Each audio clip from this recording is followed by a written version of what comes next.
ഇപ്പോൾ ഇൻസ്റ്റാഗ്രാമിലൊക്കെ നോക്കുമ്പോൾ കേട്ട് വരുന്നൊരു വാക്കാണ് സ്ലീപ്പ് ഡൈവേഴ്സ്. കൂർക്കമ്പലി നമ്മൾ വളരെ കോമൺ ആയിട്ട് കേട്ടിട്ടുള്ള ഒരു കാര്യമാണ്. അതൊരു അസുഖത്തിലേക്ക് പോകുന്നത് എപ്പോഴാണ്? പലരും വരുന്നത് ഡോക്ടറെ 20 വർഷമായിട്ട് ഞാൻ ഇന്നാണ് ഓർമ്മ. പ്ലൂറൽ എഫ്യൂഷൻ, നെഞ്ചിന്റെ പുറത്തുള്ള ആവരണത്തിൽ വെള്ളം കെട്ടിക്കിടക്കുക, ആ വെള്ളത്തിൽ പഴുപ്പ് വരിക, എംബൈമ. ബ്രോങ്കോസ്കോപ്പി നല്ലൊരു ടെസ്റ്റിംഗ് മോഡാലിറ്റിയാണ്. അത് പേടിക്കേണ്ട യാതൊരു കാര്യമില്ല. 5 മിനിറ്റിനകം നമ്മൾ ഈ സംഭവം ചെയ്യും. ഒരു 2 ആഴ്ച കൂടുതൽ നീണ്ടു നിൽക്കുന്ന ചുമ, ഇത് ഡോക്ടറെ അടുത്ത് പോവുക, ടെസ്റ്റ് ചെയ്യുക എന്നുള്ളതാണ് ഇതിൽ ഏറ്റവും പ്രധാനപ്പെട്ട. വാക്സിനേഷൻസിന് എന്തുമാത്രം റോൾ ഉണ്ട് നമ്മുടെ ലങ് ഡിസീസസ് പ്രിവെന്റ് ചെയ്യാൻ, ഇങ്ങനത്തെ ഇൻഫെക്ഷൻസ് പ്രിവെന്റ് ചെയ്യാനൊക്കെ ആയിട്ട്? ഏകദേശം എനിക്ക് തോന്നുന്നു 5000 വർഷത്തോളം പഴക്കമാണ് ടി ബി എന്നുള്ള അസുഖം. 5000 വർഷം കഴിഞ്ഞിട്ടും ഇത് വലിയ തോതിൽ നമ്മുടെ നാടുകളിലുണ്ട് എന്നുള്ളതാണ് സത്യം. ശ്വാസകോശത്തിലെ ടി ബി നിയന്ത്രിച്ചു കഴിഞ്ഞാൽ സമൂഹത്തിലെ ടി ബിയുടെ സ്പ്രെഡ് വലിയ തോതിൽ കുറയ്ക്കാൻ പറ്റും. വെന്റിലേറ്ററിൽ കയറാന്ന് പറഞ്ഞാൽ once on a ventilator always ventilator till death എന്നുള്ള ഒരു കൺസെപ്റ്റാണ്. അതൊക്കെ മാറുന്ന ടൈം കഴിയും.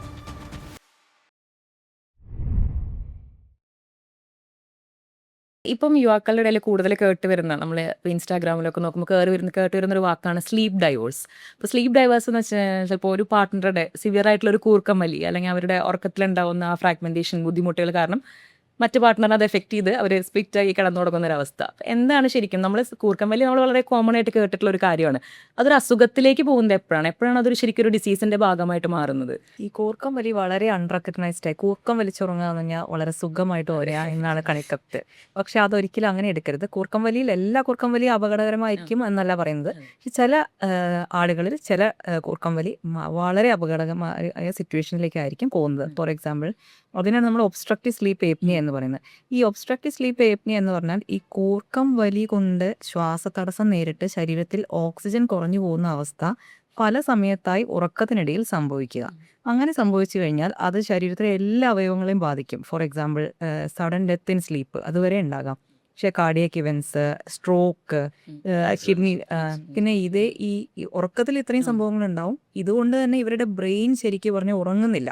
ഈ ശരീരത്തിൽ ഓക്സിജൻ കുറഞ്ഞു പോകുന്നുണ്ടോ എന്ന് നോക്കി നിൽക്കുന്നുണ്ട്. ബ്രെയിൻ എല്ലാ സമയത്തും ഉണർന്ന് പ്രവർത്തിക്കേണ്ടി വരുന്നു, ആൾ ഉറങ്ങുകയാണെങ്കിൽ കൂടെ.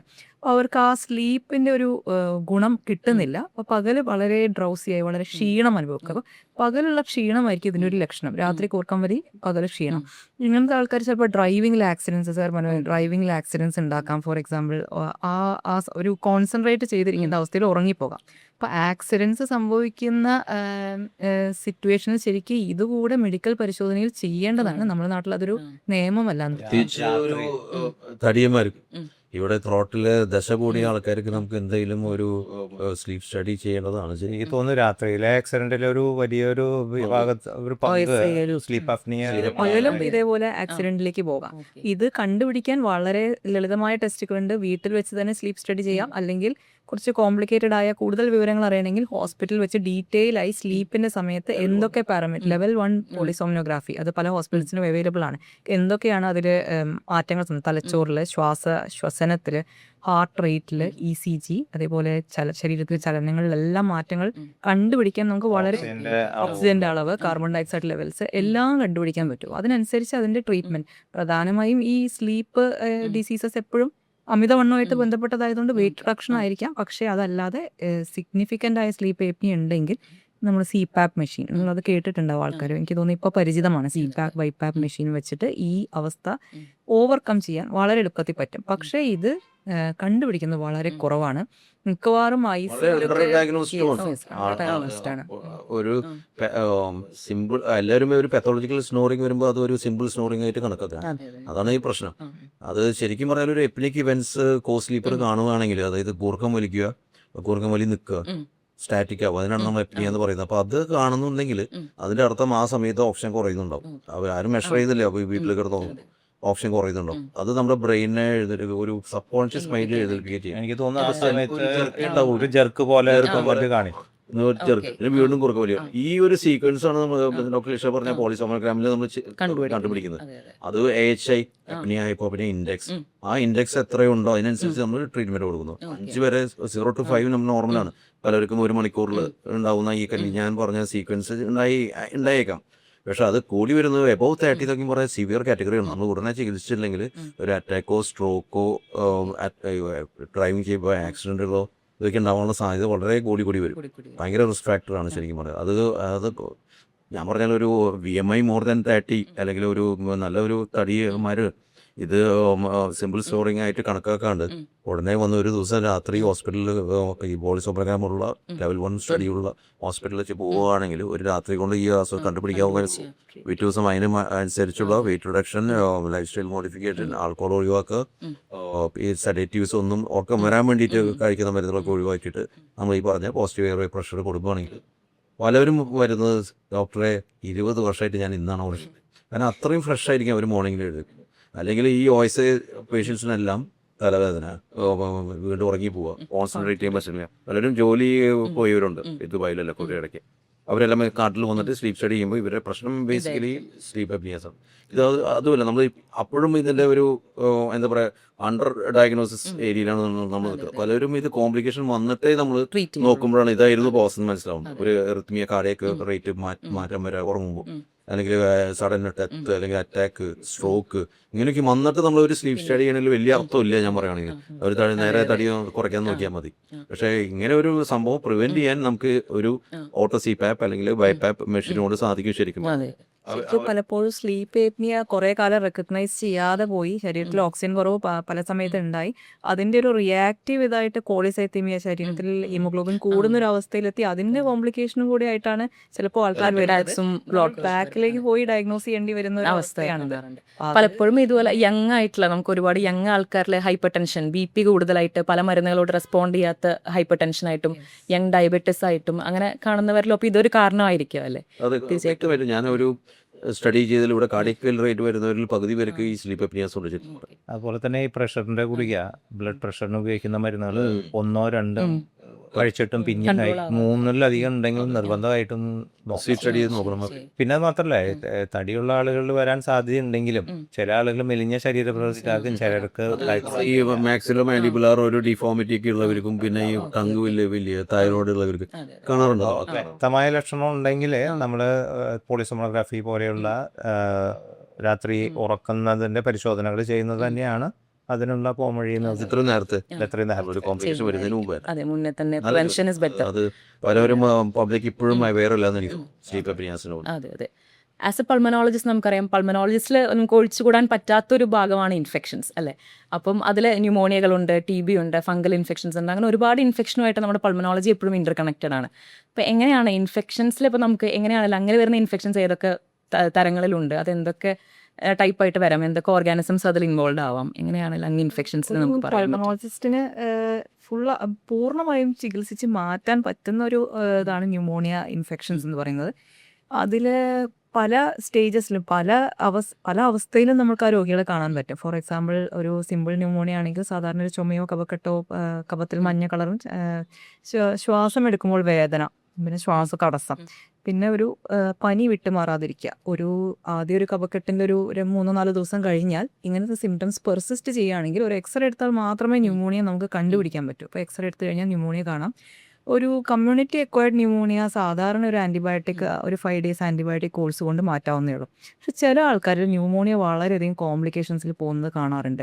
അതിൽ കമ്മ്യൂണിറ്റിയിൽ നിന്ന് വരുന്ന കോംപ്ലിക്കേറ്റഡ് ന്യൂമോണിയ സാധാരണ വൈറൽ ഓർഗാനിസംസ് വരുമ്പോഴാണ് ഉണ്ടാവുക. വളരെ ചെറിയൊരു പെർസെൻറ്റേജിലാണ്. ഇത് കോവിഡിൽ നമ്മളത് വ്യാപകമായി കണ്ടു. പക്ഷെ ഇപ്പോൾ വളരെ ചെറിയ പെർസെൻറ്റേജിൽ അവർക്ക് റെസ്പിറേറ്ററി ഫെയിലിയർ, അതായത് ശ്വാസം കഴിക്കാൻ പറ്റാത്ത അവസ്ഥ, ശ്വാസ തടസ്സം, ഓക്സിജൻ കുറഞ്ഞു പോവുക, NIV, non invasive ventilator, invasive ventilator, ഏത് പ്രായക്കാരിലും ഇത് ചിലപ്പോൾ കാണാറുണ്ട്. ചെറിയ പ്രായത്തിലുള്ളവർക്ക് അത് വളരെ കുറവാണെങ്കിലും കോമോർബിഡിറ്റീസ്, അതായത് ഇപ്പോൾ കാർഡിയക് ഡിസീസസ് അല്ലെങ്കിൽ കിഡ്നി അസുഖം, അങ്ങനെ എന്തെങ്കിലും കോമോർബിഡ് ഡയബറ്റിസ് ഉള്ള ആൾക്കാരിലാണെങ്കിൽ ഒരു സിഗ്നിഫിക്കൻറ്റ് ശതമാനത്തിന് ഇത് വളരെ കോംപ്ലിക്കേറ്റഡ് ന്യൂമോണിയ ആയി മാറാം. ഒന്ന്, ന്യൂമോണിയ പ്രോഗ്രസ് ചെയ്ത് ശ്വാസ തടസ്സം അനുഭവിച്ചിട്ടുള്ള കോംപ്ലിക്കേഷൻസ് വരാം. ചില സമയത്ത് ന്യൂമോണിയ പാർഷ്യലി ട്രീറ്റഡ് ആയി ലോക്കലായിട്ട് ന്യൂമോണിയ മാറാതിരിക്കുക, ന്യൂമോണിയ കൊണ്ടുള്ള ലോക്കൽ കോംപ്ലിക്കേഷൻസ് ഉണ്ടാവും. ഫോർ എക്സാമ്പിൾ, പ്ലൂറൽ എഫ്യൂഷൻ, നെഞ്ചിൻ്റെ പുറത്തുള്ള ആവരണത്തിൽ വെള്ളം കെട്ടിക്കിടക്കുക, ആ വെള്ളത്തിൽ പഴുപ്പ് വരിക, എംബൈമ, ഇതും ന്യൂമോണിയൻ്റെ ഒരു കോംപ്ലിക്കേഷനാണ്. ഈ 2 സിറ്റുവേഷനിലും ന്യൂമോണിയയുടെ ചികിത്സ വളരെ സങ്കീർണമാകുന്നു. നമുക്ക് ICUയിൽ അഡ്മിഷൻ, ആൻറ്റിബയോട്ടിക്സ്, വെന്റിലേറ്ററിൻ്റെ ആവശ്യം, അല്ലെങ്കിൽ കൂടുതൽ പ്രൊസീജിയേഴ്സ്, വെള്ളം കുത്തിയെടുക്കുക, തൊറാക്കോസ്കോപ്പി എന്തെങ്കിലും പ്രൊസീജിയേഴ്സ് ആയിട്ട് ചെയ്യുക, അല്ലെങ്കിൽ തൊറാസിക് സർജറിയിലേക്ക് പോവുക, ഇങ്ങനെ അങ്ങനെയുള്ള കോംപ്ലിക്കേറ്റഡ് അവസ്ഥയിലേക്ക് പോകാൻ സാധ്യതയുള്ളൊരു രോഗമാണ് ന്യൂമോണിയ. ഇതിൻ്റെ പ്രധാന കാരണം ഡിലേ ഓഫ് ട്രീറ്റ്മെൻ്റ് ആണ്. അതായത് നമ്മൾ സിംറ്റംസ് കൃത്യസമയത്ത് അത് കൂടി വരുന്നത് മനസ്സിലാകാതെ കൃത്യസമയത്ത് ചികിത്സ എടുക്കാത്തത് കൊണ്ട് മാത്രമാണ് ഈ ന്യൂമോണിയയിൽ ഈ കോംപ്ലിക്കേഷൻസ് യൂഷ്വലി ഉണ്ടാകുന്നത്. അപ്പോൾ ന്യൂമോണിയ ഒരു ലഘുവായൊരു സിറ്റുവേഷൻ ആയിട്ട് കാണാതെ അതിനെ അല്ല, ഞാൻ ഇത്രയും ഒരു എക്സ്പീരിയൻസ് വെച്ച് നമ്മൾ നോക്കുമ്പോൾ നമ്മൾ we have to get the culprit അല്ലേ. ന്യൂമോണിയ എന്ന് പറയുമ്പോൾ അത് ഈ പറഞ്ഞ പോലെ എന്തെങ്കിലും ഒരു ഓർഗാനിസം ഇല്ലാതെ അത് വരില്ല. ബാക്ടീരിയ ആവാം, വൈറസ് ആവാം, ഫംഗസ് ആവാം. നമ്മൾ വി ഷുഡിൻ ഡിലേ. നമ്മൾ അതിൻ്റെ ആ സെക്രീഷൻസ് അല്ലെങ്കിൽ എന്താണെന്ന് വെച്ചാൽ തൊണ്ടയിൽ നിന്നോ അല്ലെങ്കിൽ നമ്മുടെ ബ്രോങ്കോസ്കോപ്പി അത് ഒരു നല്ലൊരു ടെസ്റ്റിംഗ് മോഡാലിറ്റിയാണ്. അത് പേടിക്കേണ്ട യാതൊരു കാര്യമില്ല. 5 മിനിറ്റിനകം നമ്മൾ ഈ സംഭവം ചെയ്യും. അവിടുന്ന് എവിടെയാണ് ന്യൂമോണിയ വെച്ചാൽ അവിടുന്ന് ആ കഫം എടുത്ത് നമ്മൾ ആ പരിശോധനയ്ക്ക് കൊടുത്തു കഴിഞ്ഞാൽ 4 മണിക്കൂറിനകം നമുക്ക് റിപ്പോർട്ട് കിട്ടും. പിന്നെ ലൈഫ് ഈസ് പ്രഷ്യസ്. നമ്മൾ ഈ ന്യൂമോണിയം വെച്ചിട്ട് നമ്മൾ ഡിലേ ചെയ്യുകയോ അല്ലെങ്കിൽ ട്രീറ്റ്മെൻറ്റ് ഓരോന്ന് ആൻറ്റിബയോട്ടിക് പരീക്ഷിച്ച് നിൽക്കേണ്ട കാര്യമില്ല. ശരിക്കും പറഞ്ഞാൽ വൈറസ് ആണെങ്കിൽ 4 മണിക്കൂറിനകം PCR ബേസ്ഡ് ടെസ്റ്റ് ചെയ്ത് നമുക്ക് ഏത് വൈറസിന് ബാക്ടീരിയ ആണെങ്കിലും കിട്ടും. അതിൽ ഡ്രഗ് റെസിസ്റ്റൻസ് ഉണ്ടോ എന്നുള്ളത് കിട്ടും. ബാക്കി നമുക്ക് അതിൻ്റെ കൂടെ കൾച്ചർ ചെയ്ത് ഏതാണ് ഓർഗാനിസം വളരണേന്നുള്ളത് നമുക്ക് 2 ദിവസം കാണുമ്പോൾ കിട്ടിക്കോട്ടെ.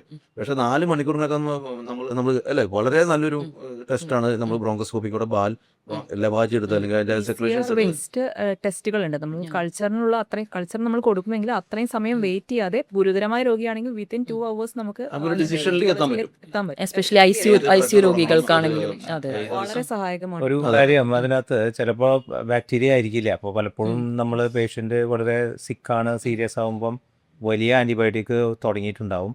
ഈ ടെസ്റ്റ് വന്നു കഴിഞ്ഞാൽ നമുക്ക് ചിലപ്പോൾ ആൻറ്റിബയോട്ടിക്കിനെ കുറയ്ക്കാൻ പറ്റും. വൈറസാണ്, വൈറസിന്റെ മരുന്ന് മാത്രമായിട്ട് ടാർഗറ്റഡ് ആയിട്ട് ഏതാണ് ട്രീറ്റ്മെന്റ് നിർത്തേണ്ടത്, ഏതാണ് തുടങ്ങേണ്ടത്, ഏതാണ് റെസിസ്റ്റന്റ് ഓർഗാനിസം ആണോ നമ്മളൊരു ഉടനോടെ കണ്ടിട്ട് ചികിത്സ ഉടനെ 48 hours കൊടുക്കുകയാണെങ്കിൽ ഒരു ന്യൂമോണിയം ഇവിടെ എത്താവും പറയുകയാണെങ്കിൽ. ഏത് വൈറസ് ആയാലും ഏത് ഫംഗസ് ആയാലും എനിക്ക് തോന്നുന്നു ശത്രുവിനെ തിരിച്ചറിഞ്ഞ് പറ്റിയ വരാണെങ്കിൽ നമുക്ക് ശരിക്കും പറയാം. പക്ഷെ ഡെയിലി വന്നു കഴിഞ്ഞാൽ വ്യത്യാസം 72 hours മീതെ നമ്മളൊരു വൈറൽ ന്യൂമോണിയ വെച്ചുകൊണ്ടിരുന്നു കഴിഞ്ഞാൽ എനിക്ക് പറയാനില്ല ഒന്നും. പിന്നെ അതേപോലെ തന്നെ ബാക്ടീരിയ ന്യൂമോണിയ ഒരാഴ്ചക്ക് മീതെ കൊണ്ടുപോകുകയാണെങ്കിൽ പ്രശ്നമായിരിക്കും. പിന്നെ ഈ പറഞ്ഞ കോംപ്ലിക്കേഷനിലേക്ക് കടക്കുകയും നമ്മൾ കൂടുതൽ ടെസ്റ്റുകൾ ചെയ്തിട്ടും വലിയ പ്രയോജനമൊന്നും രോഗിക്കുണ്ടാകുമ്പോൾ നമുക്ക് എത്രയും ഏർലി ദ ബെസ്റ്റ്. നമ്മൾ അതാ ഞാൻ പറഞ്ഞത്, ഒരു ചുമയും അല്ലെങ്കിൽ ഒരു പനിയുള്ള ചുമയാണെങ്കിൽ അതൊരു 48 hours കൂടുതൽ വെച്ചോണ്ടിരിക്കരുത്. വൈറലാണെങ്കിൽ നമുക്ക് 72 hours കിട്ടിയാലാണ് ഒരു ആന്റിവൈറൽ കൊടുത്താൽ അതിന് റെസ്പോൺസ് കിട്ടുള്ളൂ. പിന്നെ അതിന്റെ കോംപ്ലിക്കേറ്റഡ് സെക്കൻഡറി ഇൻഫെക്ഷനിലേക്ക് പോയി കഴിഞ്ഞാൽ നമുക്ക് അറിയാം നമുക്ക് പണി കൂടുതലാണ്, ഹോസ്പിറ്റൽ സ്റ്റേ ICU സ്റ്റേ കൂടുതലാണ്, ഹോസ്പിറ്റൽ സ്റ്റേ കൂടുതലാണ്. മറ്റേതാണെങ്കിൽ 2 ദിവസം കൊണ്ട് ഡോക്ടറിൽ പോയിക്കോട്ടെ മാറി എന്ന് പറഞ്ഞ് പോകുന്ന ആൾക്കാരാണ്. പലപ്പോഴും വാക്സിനേഷൻ കൊണ്ട് തടയാൻ പറ്റുന്ന H1N1 ന്യൂമോകോക്കൽ അതൊരു വാക്സിനേഷന്റെ ചാർജ് എത്രയാണെന്ന് നമുക്കറിയാം. ആളുകൾക്കൊരു മടിയെന്ന് തോന്നുന്നു. വാക്സിനേഷൻസ് കോംപ്ലിക്കേഷൻ വന്ന് പിന്നീട് സ്റ്റേയും ചെലവും ആലോചിച്ചാൽ നമുക്കത് ഭയങ്കര പരിപാടിയില്ല. അവര് 2500 ഒരു അവരുടെ തന്നെ അടുത്ത ബന്ധുക്കള് പലപ്പോഴും വാക്സിൻ ആക്സെപ്റ്റ് ചെയ്യും. നമ്മൾ പൾമനോളജിയിൽ എങ്ങനെയാണ് നമ്മുടെ ഒപ്പിയിൽ വരുന്ന പേഷ്യൻസ് നമ്മൾ പൊതുവെ അഡ്വൈസ് ചെയ്യുന്ന മാൻഡേറ്ററി ആയിട്ട് അല്ലെങ്കിൽ നിർബന്ധമായിട്ട് അവർ ചെയ്യേണ്ട വാക്സിൻ നമുക്കിപ്പോ ബ്രോങ്കോസ്കോപ്പി ഒന്നും എടുക്കേണ്ട ആവശ്യമില്ല. ICU പേഷ്യൻസിനാണ് ഇപ്പോൾ നമ്മൾ ഡിസ്കസ് ചെയ്യുന്നത്. ഒരു സിവിയർ ന്യൂമോണിയയിൽ പേഷ്യന്റ് വലിയ ന്യൂമോണിയ ആയിട്ട് എക്സ്റേ ആയിട്ട് വരുവാണെങ്കിൽ നമുക്ക് അത് കഫം പരിശോധിച്ച് വേഗം അതിന്റെ കൾച്ചേഴ്സ് ബാക്ടീരിയ ആണോ ഫംഗസ് ആണോ നമുക്ക് ഇഫ് ഗിവ്സ് ടൈം പേഷ്യന്റ് അത്ര സിക്ക് അല്ലെങ്കിൽ നമുക്ക് അങ്ങനെ മാനേജ് ചെയ്യാം. ഞാൻ പറഞ്ഞ പോലെ വരുന്ന കോപ്പിയിൽ വരുന്ന എല്ലാ രോഗിയും സ്കോപ്പ് ചെയ്യാന്നല്ല ഞാൻ ഉദ്ദേശിച്ചത്. സെപ്സിസ് എന്നൊരു അവസ്ഥയുണ്ട്, അത് റെക്കഗ്നൈസ് ചെയ്യുന്നതാണ് ഇതിൽ ഏറ്റവും പ്രധാനപ്പെട്ട. സെപ്സിസ് എന്ന് പറഞ്ഞാൽ ഈ ന്യൂമോണിയയിലുള്ള അണുക്കളുടെ ടോക്സിൻ നമ്മളുടെ ബ്ലഡിൽ കലരുമ്പോഴാണ് ഈ സെപ്സിസ് എന്ന് പറയുന്നത്. അപ്പോൾ ആ രോഗിക്ക് ഹൃദയ പ്രവർത്തനത്തിൽ വ്യത്യാസം, ചിലപ്പോൾ ഹൃദയാഘാതം വരെ ഉണ്ടാവാം ന്യൂമോണിയ അധികമായിട്ട്. അപ്പോൾ ആ ഒരു അവസ്ഥ റെക്കഗ്നൈസ് ചെയ്യാന്നുള്ളതാണ് ഇതിലെ ക്രൂഷ്യൽ ആയിട്ടുള്ള. അത് വന്നു കഴിഞ്ഞാൽ ടൈം വേസ്റ്റ് ചെയ്യാൻ നമുക്ക് ഇല്ല. 1 hour ഉള്ളൂ. 1 hour ബണ്ടിലാണ് നമ്മൾ പറയാം. സെപ്സിസ് എന്നുള്ള അവസ്ഥ വന്നു കഴിഞ്ഞാൽ നമ്മൾ 1 hour അല്ല നമ്മൾ ചെയ്യേണ്ട കുറെ കാര്യങ്ങളുണ്ട്. അത് കറക്റ്റ് ആയിട്ട് ചെയ്താൽ തന്നെയാണ് ആ രോഗി അത്ര രക്ഷിക്കാനായിട്ട് നമുക്ക് രക്ഷിക്കാൻ പറ്റും. അതെ അതെ. അപ്പോൾ ഈ വാക്സിനേഷൻസിന് എന്തുമാത്രം റോൾ ഉണ്ട് നമ്മുടെ ലങ് ഡിസീസസ് പ്രിവെന്റ് ചെയ്യാൻ, ഇങ്ങനത്തെ ഇൻഫെക്ഷൻസ് പ്രിവെന്റ് ചെയ്യാനൊക്കെ ആയിട്ട്? ഡെഫിനറ്റ്ലി വാക്സിനേഷൻസ് വളരെയധികം റോളുണ്ട്. അതുകൊണ്ടാണ് CDC ഒക്കെ പല വാക്സിൻസും റെക്കമെൻഡഡ് ആണ്. Usually shingles, respiratory syncytial virus, Covid vaccine, influenza, pneumococcal. പക്ഷേ ഇതെല്ലാം ഉണ്ടെങ്കിലും നമ്മൾ സാധാരണയായി രോഗികളോട് പറയാറുള്ളത് ഇൻഫ്ലുവൻസ വാക്സിനും പിന്നെ ന്യൂമോകോക്കൽ വാക്സിനാണ്. പ്രത്യേകിച്ച് 65 വയസ്സിന് മുകളിലുള്ള എല്ലാവരും എടുത്തിരിക്കണം. ചെറുപ്പക്കാരിൽ ഈ ശ്വാസകോശ രോഗങ്ങളുള്ളവർ ഡെഫിനറ്റ്ലി വാക്സിനേറ്റഡ് ആയിരിക്കും. മറ്റെല്ലാം ഓപ്ഷണലാണ് നമുക്ക്. പിന്നെ ടി ഡാപ്പ് വേണമെങ്കിൽ എടുക്കാം, ഡിഫ്തീരിയ പെപ്റ്റോസിസ് നമുക്ക് ചുമയുണ്ടാക്കുന്ന വാക്സിൻ വേണമെങ്കിൽ എടുക്കാം. ബാക്കി മറ്റുള്ള കാര്യങ്ങളെല്ലാം ഇപ്പോൾ കോവിഡ് ഇല്ല, പിന്നെ ഷിംഗിൾസ് ചിക്കൻ പോക്സിന്റെ റെസ്പിറേറ്ററി വൈറസ് അതിന്റെ വാക്സിൻ അവൈലബിൾ തന്നെയല്ല. അതൊക്കെ CDC റെക്കമെൻഡ് ചെയ്തിട്ടുണ്ടെങ്കിൽ നമുക്ക് സാധാരണ കൊടുക്കുന്നത് ഇൻഫ്ലുവൻസയും pneumococcal. ഒരു പരിധിവരെ സിവിയർ ന്യൂമോണിയ റിലേറ്റഡ് ഡെത്തുകൾ പ്രിവെന്റ് ചെയ്യാൻ നമുക്ക് അത് വഴി സാധിക്കുമായിരിക്കും. ഈ ന്യൂമോണിയയിൽ പലതവണയും ആ ഒരു ഏറ്റവും മൂർധന്യാവസ്ഥയിൽ എത്തുമ്പോഴായിരിക്കും നമ്മൾ രോഗി വെന്റിലേറ്റർ സപ്പോർട്ടിലേക്ക് പോകേണ്ടി വരുന്ന ഒരു അവസ്ഥ ഉണ്ടാവുന്നത്. അതെങ്ങനെയാണ് കണ്ടുവരുന്നത്? അതിന്റെ ഒരു പ്രവണത വേണ്ടതാണ്. പലർക്കും ഇപ്പോഴും പബ്ലിക് അത് അക്സെപ്റ്റ് ചെയ്യുന്നില്ല. വെന്റിലേറ്ററിൽ കയറാന്ന് പറഞ്ഞാൽ once on a ventilator always ventilator till death എന്നുള്ള ഒരു കൺസെപ്റ്റാണ്. അതൊക്കെ മാറുന്ന ടൈം കഴിയും. ക്രിട്ടിക്കൽ കെയർ വയ്ക്കുമ്പോൾ എല്ലാ ഹോസ്പിറ്റലും എത്രയോ അഡ്വാൻസ്ഡ് ആയിരിക്കും. നമ്മൾ വയ്ക്കുമ്പോൾ രാവിലെ ഇൻറ്റിബേറ്റ് ചെയ്ത പേഷ്യൻ്റ് വൈകുന്നേരം ആകുമ്പോൾ ചിലപ്പോൾ എക്സ്റ്റിബേറ്റ് ചെയ്യുന്നു, ട്യൂബ് കൊടുത്തു. പക്ഷേ റെസ്പിറേറ്ററി ഫെയിലർ വരുന്ന ഒരു അവസ്ഥയിൽ നമ്മളത് ആ രോഗിക്ക് ആവശ്യമാണെങ്കിൽ ഉടനെ ഞാൻ പറയുകയാണെങ്കിൽ ബൈസ്റ്റാൻഡേഴ്സ് അതിന് കൺസെൻറ്റ് കൊടുക്കണം. കാരണം അങ്ങനെ സപ്പോർട്ട് ചെയ്താലാണ് രോഗി അതിൽ നിന്ന് പുറത്ത് വരുള്ളൂ. എത്രയും ഏർലിയർ ദ ബെസ്റ്റ് എന്നുള്ള കണ്ടീഷൻസ് പലതും ഉണ്ട്. നമ്മൾ എത്ര ഡിലേ ചെയ്യുന്നോ അത്രയും കോംപ്ലിക്കേഷൻസ് കൂടുള്ളൂ. പിന്നീട് ട്രക്കസ്റ്റമൈസ് ചെയ്ത് ഇവിടെ ഓട്ടോ കുറച്ച് വെന്റിലേറ്റർ കൊടുക്കേണ്ട അവസ്ഥയ്ക്കും ഡിലേ വരുമ്പോൾ വരുന്നതാണ്. അതുകൊണ്ട് ഞാൻ പറയുവാണെങ്കിൽ വെന്റിലേറ്ററിൻ്റെ സഹായത്തോട് കൂടിയിട്ടാണ് ആ ലങ്സിന് സപ്പോർട്ട് ചെയ്യാൻ പറ്റുന്ന ഒരു അവസ്ഥയിൽ അതിന് യെസ് പറയണം. അത് നമുക്ക് നോൺ ഇൻവേസീവ് ആയിട്ടുണ്ട്, ഇൻവേസീവ് ആയിട്ടുണ്ട്. നോൺ ഇൻവേസീവ് പലർക്കും മടിയില്ല. നമ്മൾ മാസ്ക് ടൈറ്റാക്കി വെച്ചിട്ട് അങ്ങോട്ട് വർക്ക് ലോഡ് കുറയ്ക്കാൻ കൊടുക്കുന്ന വെന്റിലേറ്റർക്ക് ആർക്കും വലിയ മടി കാണാറില്ല. പക്ഷേ ഇൻവേസീവ് വരുമ്പോഴാണ് ഇവർക്ക് പ്രശ്നം. പക്ഷേ റെസ്പിറേറ്ററി ഫെയിലിയറിലുള്ള ഒരു പേഷ്യൻ്റ് ഇതർ ഓക്സിജൻ കുറവോ കാർബൺ ഡയോക്സൈഡ് കൂടുതലുണ്ടെങ്കിൽ രോഗിക്ക് അതൊരു ബുദ്ധിമുട്ടായി വരുന്നില്ല. ശരിക്കും പറയും ചെറിയൊരു മയക്കത്തിൽ നമുക്ക് ചെയ്യാവുന്ന കാര്യമുള്ളൂ, 2 സെക്കൻഡോട് ചെയ്യാവുന്ന കാര്യമുള്ളൂ.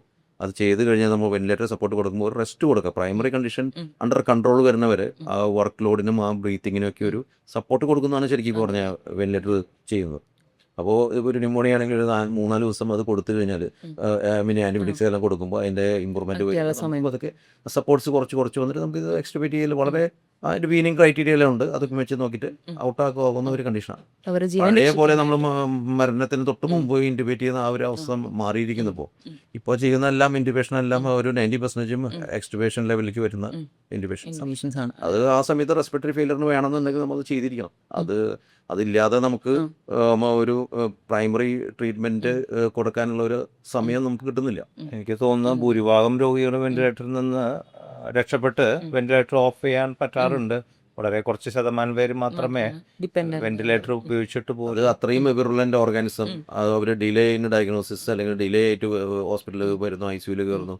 അങ്ങനെ വരുന്ന രോഗികൾക്ക് മാത്രം ചിലപ്പോൾ വെന്റിലേറ്റർ ചിലപ്പോൾ ഒരു സപ്പോർട്ട് കൊടുത്താലും ചിലപ്പോൾ രക്ഷപ്പെടാത്ത അവസ്ഥയിൽ വരുമ്പോഴാണ് പ്രശ്നം. ഞാൻ പറയാം earlier diagnosis and treatment is key for any disease. അത് ലങ്സിൽ അത് വളരെ പ്രധാനമാണ്. അതെ. നമ്മൾ ഈ ന്യൂമോണിയാസിനെ കുറിച്ച് പറയുമ്പോൾ തന്നെ നമ്മൾ വളരെ ബാക്ടീരിയൽ, ഫംഗൽ, വൈറൽ ആ ഒരു കാറ്റഗറി പറഞ്ഞു.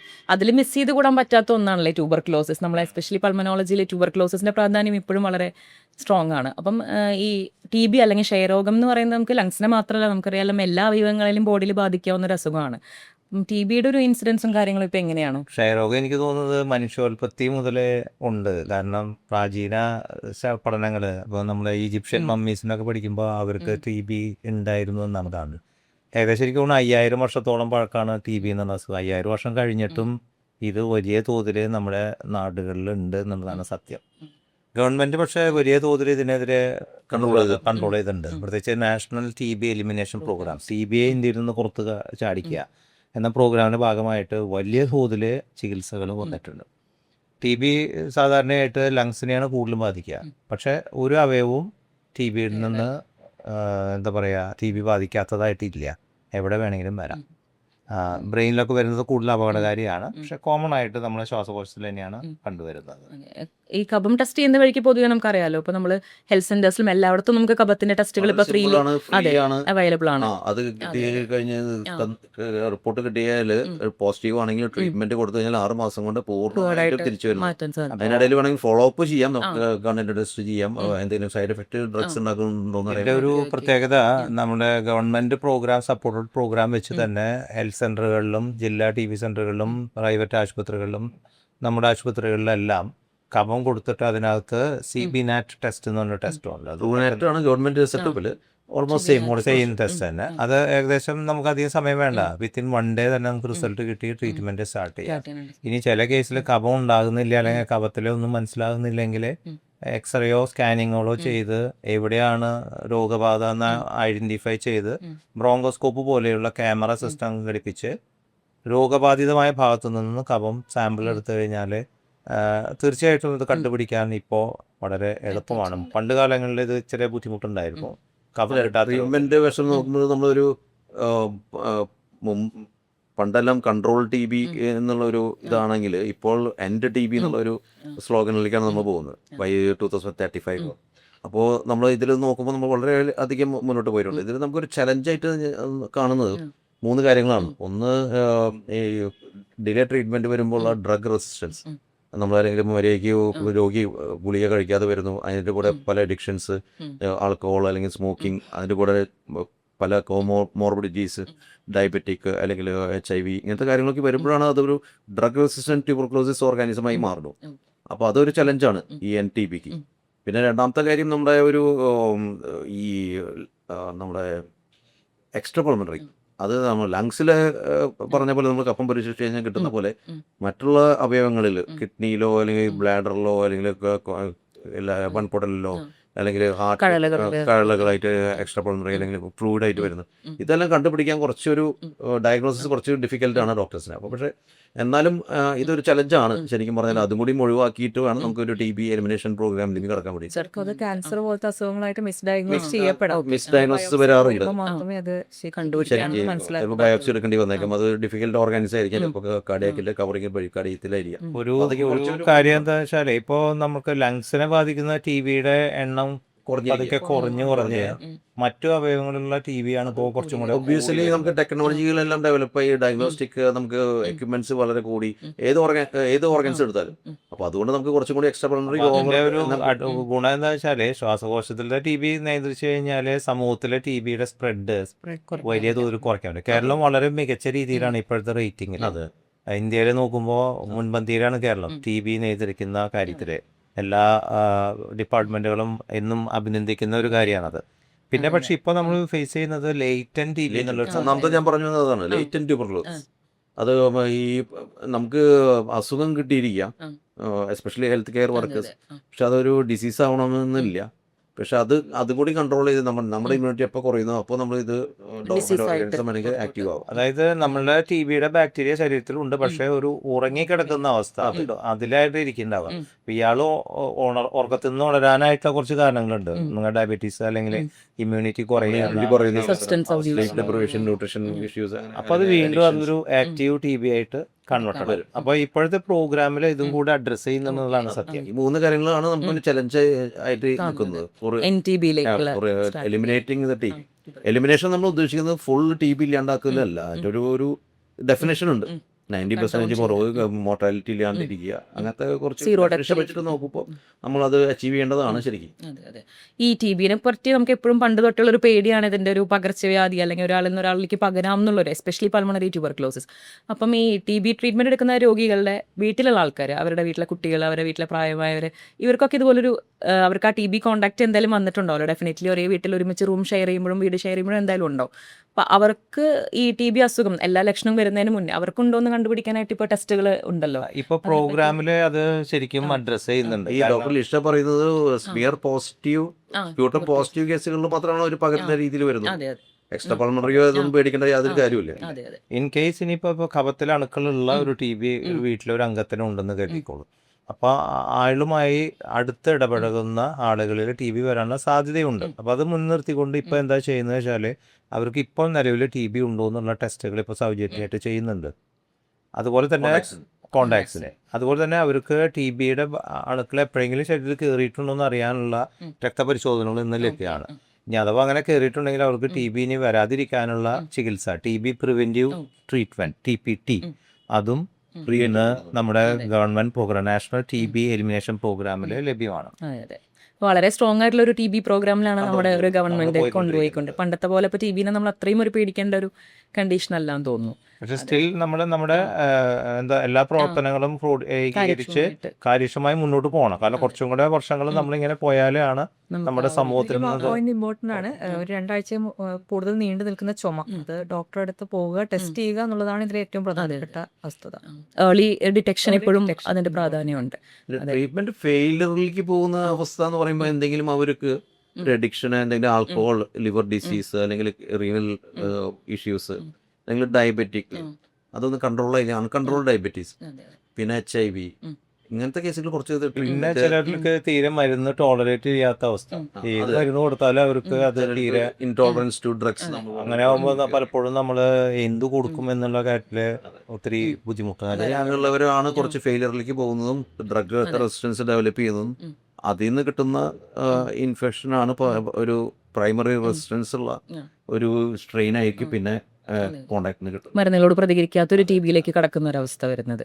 കുട്ടികളിലൊക്കെ കപ്പലണ്ടികളോ അല്ലെങ്കിൽ ചെറിയ കളിപ്പാട്ടങ്ങളുടെ ഭാഗങ്ങളൊക്കെ വിഴുങ്ങി പെട്ടെന്ന് എമർജൻസി ആയിട്ട് വരുന്ന സിറ്റുവേഷൻ. ചെറിയ കുട്ടികൾ വരുമ്പോൾ നമുക്ക് സങ്കടം തോന്നും. 1 വയസ്സ്, 2 വയസ്സ്, 3 വയസ്സ്. ശരിക്കും പറഞ്ഞാൽ ഈ കപ്പലണ്ടി ഇങ്ങനത്തെ കടലകളൊക്കെ ബാൻ ചെയ്യണം. പത്രമാധ്യമങ്ങളിലെ ഇടയ്ക്കൊക്കെ ഇങ്ങനെ വാർത്ത നമ്മൾ കേൾക്കാറുണ്ട്. തൊണ്ടയിൽ കുടിക്ക് മരിച്ചു എന്ന് പറഞ്ഞു. അപൂർവമല്ല. കോവിഡിന് ശേഷം ഒരുപാട് സഡൻ കാർഡിയക് ഡെത്തുകൾ, യങ്സ്റ്റേഴ്സ് ചിലപ്പോൾ കളിക്കുന്നതിനിടയിൽ കുഴഞ്ഞു വീഴുന്നു മരിക്കുന്നതായിട്ടും സഡൻ ആയിട്ടുള്ള കാർഡിയക് അറസ്റ്റുകൾ വരുന്നതായിട്ടും ഒക്കെ ഒരുപാട് കേട്ട് തുടങ്ങിയിരുന്നു. എന്താണ് ശരിക്കും അതിൽ സംഭവിക്കുന്നത്? മാനസിക ആരോഗ്യമാണ് ശ്വാസകോശ ആരോഗ്യത്തിന്റെ ഒരു പ്രധാന ഘടകം. ലങ് ക്യാൻസറിന്റെ ഒരു ഏർലി സൈൻസും സിംറ്റംസും എന്തായിരിക്കും? എങ്ങനെയാണ് അവർ മനസ്സിലാക്കുന്നത്? പലപ്പോഴും ഇപ്പോൾ ഒരു അപസ്മാരം ആയി വരുന്ന ഒരു രോഗിക്ക് ബ്രെയിനിലേക്ക് ക്യാൻസർ പരന്നിട്ട് പിന്നീട് നമ്മൾ അതിനെ എവിടെ നിന്ന് വന്നു ആ രോഗം നോക്കുമ്പോഴായിരിക്കും ആ ശ്വാസകോശത്തിലാണ് അത് തുടങ്ങിയതെന്ന് മനസ്സിലാക്കുന്നത്. നമ്മുടെ ശരീരത്തിലെ കോശങ്ങളെ കൊണ്ട് തന്നെ ക്യാൻസറിനെ കൊല്ലുക എന്നുള്ള ചികിത്സകൾ. ചുമ എന്ന വാക്ക് എല്ലാ സ്ഥലത്തും ഉണ്ട്. അപ്പൊ ചുമയുടെ കാരണങ്ങൾ പല വിധമാണ്. അത് കാരണം ഏതാന്ന് കണ്ടുപിടിച്ച് ചികിത്സിക്കുന്നതിൽ അതെ ഓരോ ക്യാൻസറിന്റെയും ഡ്രൈവർ ആരാന്ന് നോക്കിയിട്ട് ഡ്രൈവറിനെ അറ്റാക്ക് ചെയ്യുക എന്നുള്ളതാണ് ഇപ്പോഴത്തെ ചികിത്സ. എലിയെ പേടിച്ച് ഇല്ലം ചൂടാന്ന് പറയുന്നുണ്ട്. ഇപ്പോൾ നമ്മൾ എലിയെ മാത്രം കൊന്നാൽ മതി.